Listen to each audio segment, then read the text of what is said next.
Hey everybody, so in this video I'm going to frag my Holy Grail Micromussa. It is a pretty big colony at this point. I think it's about 8 inches wide and about 5 inches deep. And having it in this like 40-gallon tank, it looks a little odd. So I'm going to chop it up and get it to a size that fits this tank and make a bunch of frags to share with others.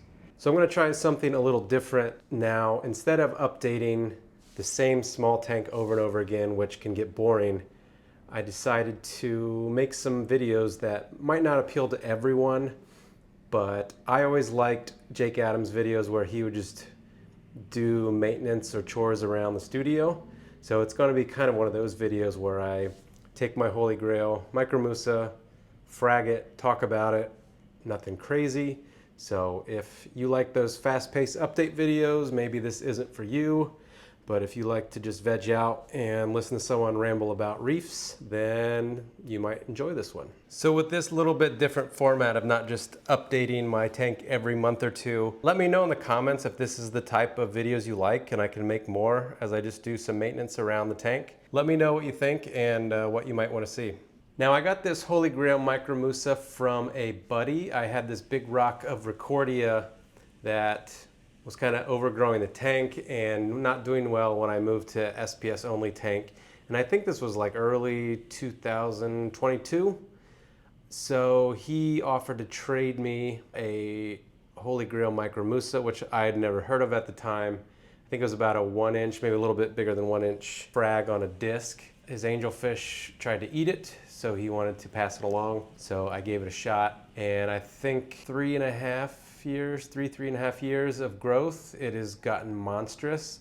So yeah, I've fragged this thing about a dozen times and spread it around the local community enough. But now the colony is just too big, which is saddening because it's rare to see big colonies like this anymore, but it just doesn't fit my tank.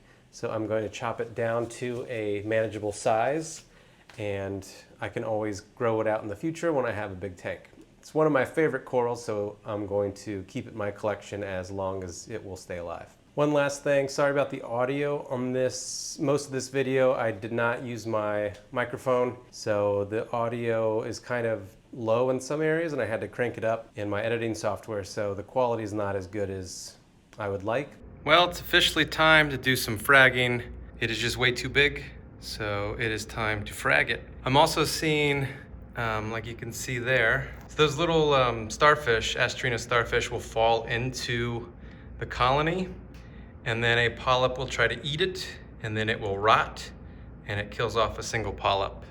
So I think it's time to knock this back. You can see this really smooth edge here at the bottom. I've cut this before I mount it to the rock, so I've gotten plenty of frags off this piece, but now it's time to chop it. I think I'm gonna take just this top crown, then I'm gonna have everything around be frags. Probably get 2 or 3 big pieces and then maybe 5 big frags and 5 small frags. People seem to like the small frags. I'm gonna chop that down. You can see how big it is. A little bit bigger than my hand. So as the pieces are cut and done, they're gonna go into a iodine dip for maybe 5-10 minutes. And then it's probably gonna take me longer than that to get the whole thing cut. So then after 5-10 minutes, they'll go in a bucket of fresh water, and then I'll either mount them on plugs or some of the larger pieces on there, I will either put on a frag disc, a 2 or 3 inch disc, or just leave on the big rock as is. So here we go.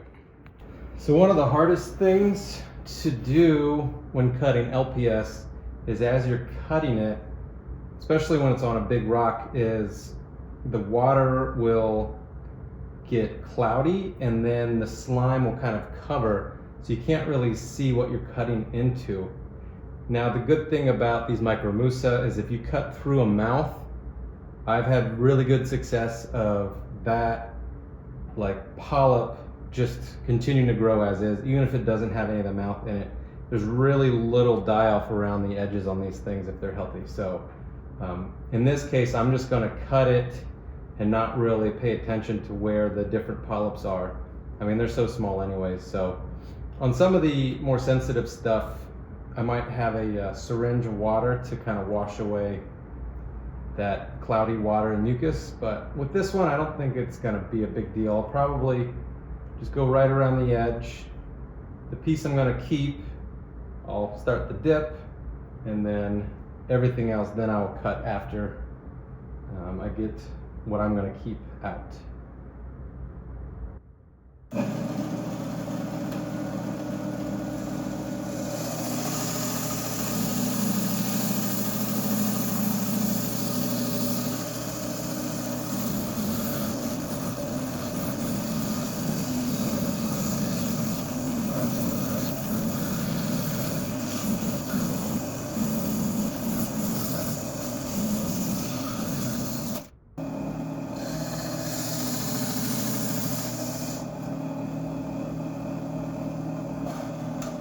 There you can see all the mucus and dust that I was talking about.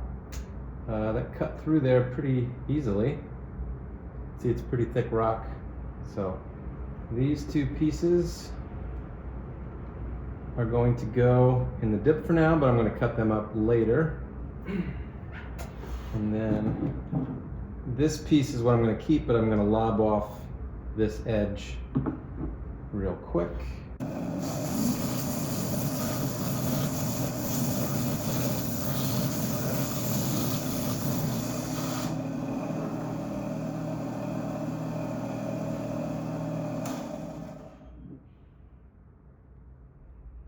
What's kind of interesting is people always think of Micromussa as encrusters, more or less, but you can see it has put on about 3/4 of an inch of skeleton here.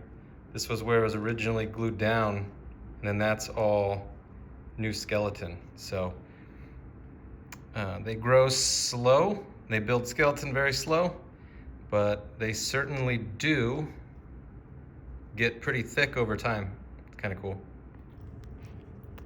So fragging is complete. I got 7 small, relatively small frags. They're still going to be large enough to fill a 1¼ inch frag plug, and then I got 7 of these larger pieces that will probably have to go on a 2-inch disc or maybe even a 3-inch. So 14 big pieces. That should do pretty well for me.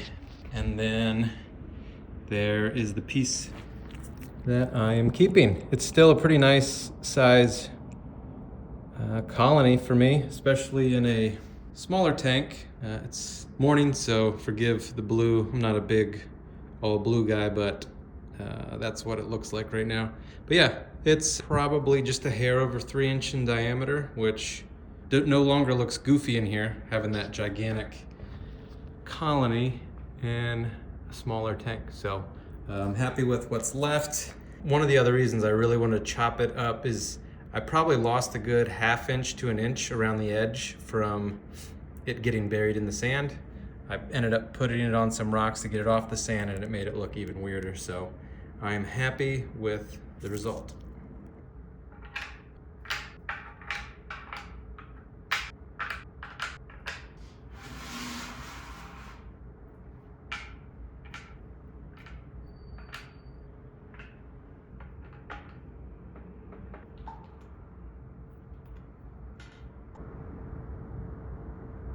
Putting a lot of glue down on these plugs because I want it to kind of seal in the bottom. The Gryphon saw does a good job of cutting, but it's not easy to get it completely flat on the bottom. So any gaps in the bottom I want to be kind of sealed in with glue.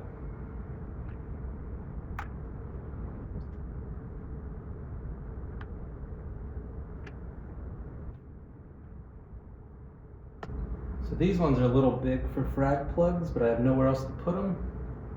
And I guess it'll make it easier for someone to put it on their rocks. So they can just pop it off the plug, and it's big enough to sit on the rocks and look nice anyways. That will allow me to put these on the rack with the others. And then the 3 that I have left here, I'm gonna put on these plugs. I always soak my plugs for at least a minute or 2, if not longer, to get the air bubbles out. Because if you've ever used a dry plug to glue on a frag, put it in the tank, little air bubbles will come out of the ceramic and then create little balloons inside the glue, and sometimes it can go up into or onto your coral, and corals don't like that. So just a simple soak in some tank water for a few minutes can prevent that. So it's been a few days. You can see the 3 larger ones that are on the 2-inch discs with the colony that I'm keeping in the center. And then over here, these are some of the larger pieces. And then I have 3 more frags back here that were on the side away from the light, so they were shaded. So I'm gonna kind of color those up in some shade for a little bit until they get some more color back. They were pretty white at first, but they're coloring up quick. And one of these I've already sold. These heal up pretty fast for me, I think within a day or 2. And you can see, as I was talking about on this edge, that when you cut through the middle of a polyp, even if there's not a mouth, the tissue will survive and keep growing. And eventually this one will grow a full mouth and encrust down that side. Also, if you're in the DC area, if you want one, reach out to me. I have plenty, and because I have a lot, prices are pretty reasonable. Hopefully I can sell these pieces sooner than later and get all these frag racks out of my tank, because I hate the look of frag racks. If you're not in the DC area and you want one, sorry, I don't really ship at this point, and especially not for just one piece, so maybe next time. So that is it for this video. Goodbye.